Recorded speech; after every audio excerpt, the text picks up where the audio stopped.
بسم اللہ الرحمن الرحیم۔ برہان الدین حسن کی کتاب پس پردہ کا مطالعہ جاری ہے۔ باتیں میڈیا کی پروگرام کا یہ چوتھا پروگرام ہے۔ آج جس دور کا ذکر ہو رہا ہے اس کتاب کے حوالے سے وہ جناب ذوالفقار علی بھٹو کے دور کا ذکر ہے۔ برہان صاحب لکھتے ہیں کہ اب بھٹو ملک میں سیاہ و سفید کے مالک تھے۔ وہ بڑا زرخیز دماغ رکھتے تھے، تاہم اس کے ساتھ ساتھ ان کی شخصیت میں بہت سے تضادات بھی تھے۔ وہ ایک طرف غریبوں کے غمخوار ہونے کا دعویٰ بھی کرتے تھے اور خود کو جمہوریت کا حامی کہتے تھے، لیکن میڈیا کی نکتہ چینی اور اختلاف رائے کو برداشت نہیں کرتے تھے۔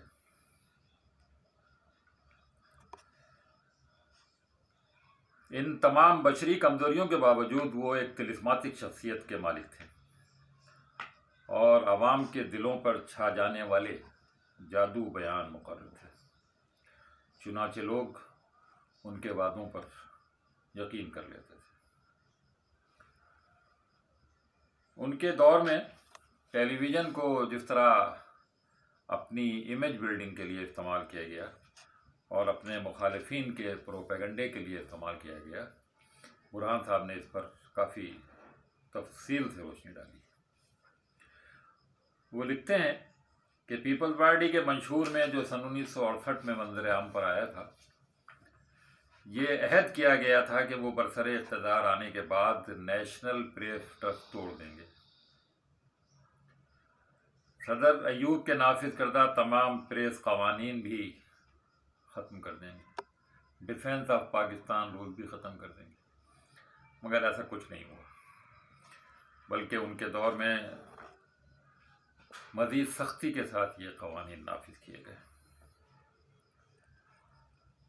ان کو میڈیا کی نکتہ چینی بالکل برداشت نہیں تھی۔ این پی ٹی کے وعدے کا بھی ذکر ہوا، پریس قوانین کا ذکر ہوا، وہ ویسے کے ویسے ہی نافذ رہے۔ ان کے دور میں سن 1976 تک 3 درجن سے زائد اخبارات اور رسائل بند کیے گئے۔ اے پی پی پر بھی سرکاری دباؤ میں اضافہ ہو گیا۔ پاکستان پریس انٹرنیشنل پی پی آئی جو اپوزیشن کی خبریں دینے کے لیے مشہور تھی، اس کو بھی دباؤ میں لایا گیا اور پھر اس کو باقاعدہ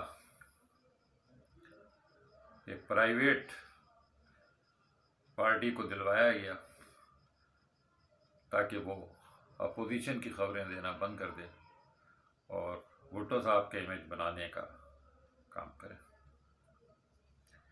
ٹیلی ویژن پر صورتحال یہ تھی کہ وہاں فرمان قائد اعظم کے نام سے قائد اعظم کے ارشادات خبروں سے پہلے نشر کیے جاتے تھے۔ بھٹو صاحب کے حواریوں نے انہیں مشورہ دیا کہ آپ کے ارشادات بھی نشر ہونے چاہیے، اور وہ ارشادات ان کے کچھ عرصے تک نشر بھی ہوتے رہے۔ برہان صاحب نے بھٹو صاحب کے ساتھ بھی بہت سارے دوروں کی کوریج کی۔ ان کے کئی غیر ملکی دوروں پر وہ پاکستان ٹیلی ویژن کی طرف سے گئے۔ ان سب دوروں کی رپورٹ آخر میں دوستی کے سفر کے نام سے پاکستان ٹیلی ویژن پر نشر کیا۔ برہان صاحب بتاتے ہیں کہ ایک فوج ظفر موج ہوا کرتی تھی جو ان کے ساتھ غیر ملکی دوروں پر جایا کرتی تھی، اور جہاز کے اندر ان کا خاص خادم جس کا نام نور محمد تھا اور جو نورا کے نام سے مشہور تھا، وہ خاص طور پہ صحافیوں کے پاس آ کر بیٹھا کرتا تھا اور جو بھی باتیں اس کی سمجھ میں آتی تھیں بھٹو صاحب کو جا کر بتایا کرتا تھا۔ یہ نورا بھٹو صاحب کا اتنا منظور نظر تھا کہ بڑے بڑے جغادری وزیر اور مشیر اس کی خوشنودی حاصل کرنے کی کوشش کیا کرتے تھے۔ ایک دورے کا ذکر کرتے ہوئے برہان صاحب لکھتے ہیں کہ ہم مراکش لیبیا کے دورے کے بعد ٹیونس پہنچے۔ ٹیونس کے صدر حبیب بورقیبہ تھے اس زمانے میں، اور وہ خود استقبال کرنے کے لیے بھٹو صاحب کا ایئرپورٹ پر موجود تھے۔ وہ بھٹو صاحب سے ہاتھ ملانے ہی والے تھے کہ اچانک انہوں نے اپنی گردن پھیری، اور گردن پھیر کے پریس انفارمیشن ڈپارٹمنٹ کے فوٹوگرافر میاں ظہور، جو اس وقت اپنے فرائض انجام دے رہے تھے، ان کی طرف دیکھا اور یا میاں ظہور کہہ کر ان کی طرف لگ کے بھٹو صاحب کو نظر انداز کر دیا، اور اس فوٹوگرافر سے انہوں نے معانقہ کیا، اور فوراً ہی پھر بھٹو صاحب کے قریب آ کر سوری کرتے ہوئے ان سے کہنے لگے کہ یہ وہ شخص ہے جس نے میری جلا وطنی کے دوران کراچی میں میرا بڑا خیال رکھا۔ حبیب بورقیبہ اپنی آزادی کی تحریک کے دوران جلا وطن ہو کر کچھ عرصے کراچی میں رہے تھے، اور کراچی میں میاں ظہور کی فوٹوگرافی کی دکان تھی۔ وہ شام کو اس دکان پر آ جایا کرتے تھے، اور میاں ظہور حسب استطاعت ان کی خاطر مزارات کرتے تھے۔ یہ ایسا واقعہ تھا جس کو دیکھ کے بھٹو صاحب بھی حیران رہ گئے۔ بھٹو صاحب نے اسلامی سربراہی کانفرنس کا بھی انعقاد کیا۔ اس کانفرنس سے جہاں ان کو اسلامی اور عرب ملکوں میں اپنا امیج بہتر بنانا تھا، وہاں انہوں نے بہت ہوشیاری سے بنگلہ دیش کو خود تسلیم کرنے اور اسلامی ملکوں کے تسلیم کرانے کا ایک ذریعہ بھی بنایا۔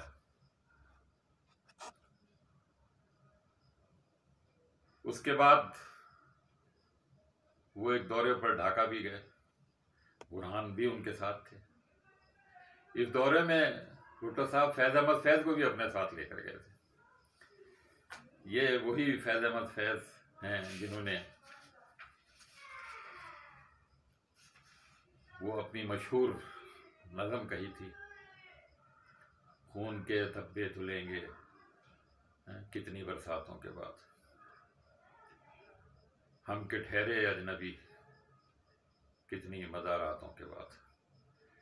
فیض احمد فیض صاحب کا بنگلہ دیش میں بہت احترام کیا جاتا تھا، اور ان کو اپنے ساتھ لے جانے کا مقصد بھی بھٹو صاحب کا یہی تھا کہ ان کے لیے وہاں پر خیر سگالی کے جذبات پیدا ہوں۔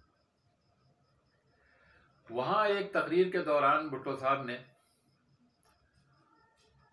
مشرقی پاکستان کے آخری دنوں میں فوجی ایکشن کے دوران کچھ کارروائیوں کا بھی ذکر کیا، اور اس پہ کچھ معذرت خواہانہ رویہ اختیار کیا۔ برہان کہتے ہیں کہ پی ٹی وی کے لیے یہ ایک امتحان تھا کہ وہ اس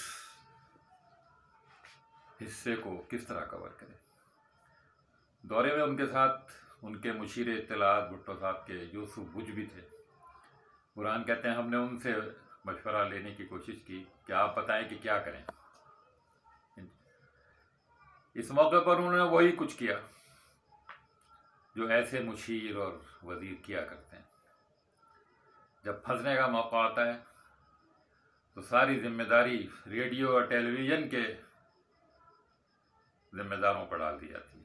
انہوں نے کہا آپ کی جو سمجھ آئے، جو مرضی آئے آپ کریں، میں آپ کو کوئی مشورہ اس سلسلے میں۔ یہی سلسلہ آج تک برقرار ہے۔ جب کوئی نازک مرحلہ آتا ہے، جب ذمہ داری لینے کی بات آتی ہے، یہ جتنے بڑے بڑے وزارت اطلاعات کے افسران ہوتے ہیں، یہ کوئی ذمہ داری لینے کو تیار نہیں ہوتے۔ اس وقت کہہ دیتے ہیں آپ پروفیشنل آدمی ہیں، آپ پروفیشنل لوگ ہیں، آپ جو چاہیں اس طرح سے کہیں۔ بہرحال برہان صاحب نے اپنی ثوابدید کے مطابق اس خبر کو رپورٹ کیا، اور کوئی خاص مسئلہ بعد میں پیدا نہیں ہوا۔ بھٹو صاحب بعد میں شملہ معاہدے کے لیے بھارت بھی گئے. اندرا گاندھی وزیر اعظم تھیں اس وقت. پاکستان کے ہزارہ فوجی اور سیویلین قیدیوں کا مسئلہ تھا. بات چیت کے بعد طے پایا کہ جامع مسجد دہلی کی میں جمعے کی نماز ادا کی جائے. حکومت نے اس کے لیے بہت سارے گارڈز مسجد میں تعینات کر دیے اور ایک صف پاکستانی مہمانوں کے لیے مختص کر دی گئی. جو گارڈ تھے ان میں ہندو بھی تھے، سکھ بھی تھے، مسلمان بھی ہوں گے. جب جامع مسجد کے امام بخاری صاحب نے یہ منظر دیکھا، انہوں نے کہا میں نماز نہیں پڑھاؤں گا جب تک یہ ہندو اور سکھ مسجد سے باہر نہیں. حکومت کے لوگوں نے ان کو سمجھانے کی کوشش کی کہ یہ گارڈ ضروری ہیں، اتنا مجمع ہے، کوئی واقعہ ہو سکتا ہے، لیکن وہ ٹس سے مت نہیں ہوئی. بات وزیر اعظم اندرا گاندھی تک گئی اور اندرا نے اس وقت یہ فیصلہ کیا کہ بخاری صاحب کی بات صحیح ہے، ان گارڈز کو مسجد سے نکال دیا جائے. اب حفاظت کی ذمہ داری خود بخاری صاحب انجام دیں گے، اور یہی ہوا. وہ گارڈ وہاں سے ہٹا دیے گئے. پھر بخاری صاحب نے کہا مسلمان ہیں اور ہم یہاں اکٹھے جمع ہیں، ان سے زیادہ اور مسجد سے زیادہ محفوظ جگہ کون سی ہو سکتی ہے. برہان صاحب لکھتے ہیں کہ جب نماز ختم ہوئی ہے تو ہزارہ لوگ جو ہیں وہ ارد گرد جمع ہو گئے. کسی نے کسی کو کندھے پہ اٹھا لیا، کسی نے معانقہ کیا، کسی نے ہاتھ ملایا، اور ایک بڑا جذباتی منظر اس وقت دیکھنے میں آیا کہ بھارت میں رہنے والے مسلمان پاکستان سے اور پاکستان کے لیڈروں سے کس قدر محبت اور پیار رکھتے ہیں. برہان صاحب نے اپنی کتاب میں سن 77 کے انتخابات سے پہلے کے حالات کا بہت تفصیلی جائزہ لیا، اور انہوں نے بتایا ہے کہ سن 1976 میں بھٹو صاحب نے انتخابات کرانے کا فیصلہ کر لیا تھا، اور اس سلسلے میں باقاعدہ پلاننگ کے تحت انتخابی سیل وجود میں آ گئے تھے، کمیٹیاں بنا دی گئی تھیں، ٹمن پلان ایک بنایا گیا تھا. رفیع رضا صاحب ایک دوسرے سیل کے انچارج تھے،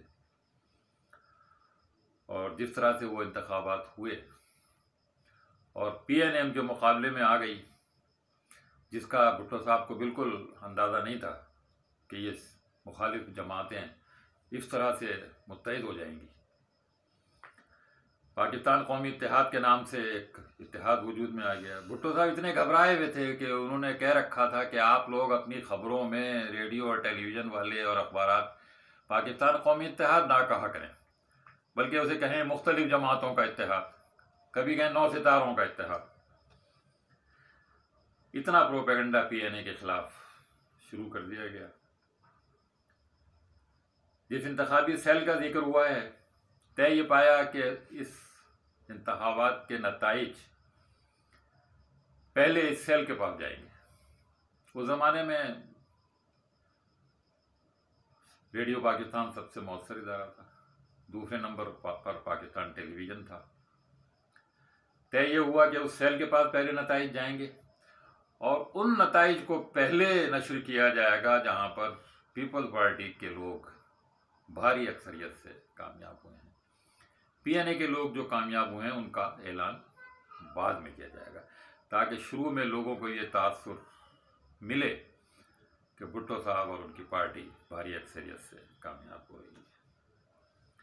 بہرحال جو کچھ ہوا، ان نتائج کے اعلان کے فوراً بعد پی این اے نے صوبائی الیکشنز کا بائیکاٹ کر دیا، احتجاجی تحریک کا اعلان کیا، اور پھر وہی کچھ ہوا جو آمرانہ ذہن رکھنے والے لوگ کیا کرتے ہیں. فیڈرل سیکورٹی فورس میدان میں آ گئی، گولیاں چلیں، بے گناہ لوگ مرے، کئی مہینے تک پورا ملک گڑبڑ کی زد میں رہا. ایسے میں میڈیا یعنی ریڈیو اور ٹیلی ویژن، سرکاری ٹیلی ویژن، موسیقی کے پروگرام اور ڈرامے اور مزاحیہ پروگرام نشر کرتا رہا۔ گلیوں میں لوگ مر رہے تھے، بازار بند پڑے تھے، ہڑتال کا سما تھا، اور سرکاری میڈیا سے اس طرح کی چیزیں نشر کی جا رہی تھیں۔ بہرحال اس سب حالات کے بعد